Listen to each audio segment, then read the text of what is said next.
معالي الوزراء، حضرات السيدات والسادة، يأتي اجتماعنا اليوم في سياق مرحلة انتقالية تحمل دلالات وإشارات سياسية قوية تتطلب منا كحكومات، ونحن على أعتاب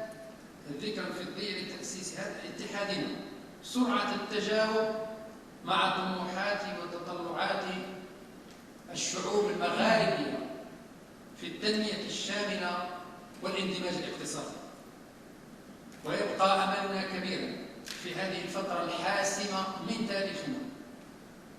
أن تستغل هذه المرحلة الانتقالية بالشكل المطلوب وتستثمر بالشكل المطلوب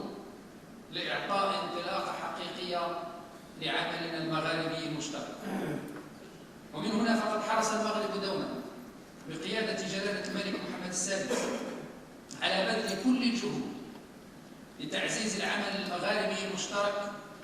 من خلال العمل مع الأشقاء على إقامة نظام مغاربي جديد قوي ومتماسك. من جهة يعزز المكتسبات ويحافظ على الثوابت السيادية والوطنية، وعلى رأسها سلامة أراضي الدول الأعضاء ووحدتها وأمنها واستقرارها، ويكرس المصالح المشتركة ويتجاوز الانغلاق والخلافات ليفسح المجال للحوار والتشاور والتكامل والتضامن والتنمية. ومن جهة ثانية يكرس حكامة مغاربية جديدة كفيلة باستثمار الموارد البشرية والطبيعية الهائلة التي تزخر بها مدن الاتحاد. ومن جهة ثالثة يؤدي إلى بناء شبكة ربط في البنيات التحتية وخلق الشروط الضرورية للاستثمار وتبادل الاستثمار وتشجيع الاستثمار وإقامة مشاريع مندمجة وتوحيد السياسات الجمركية والمالية والبنكية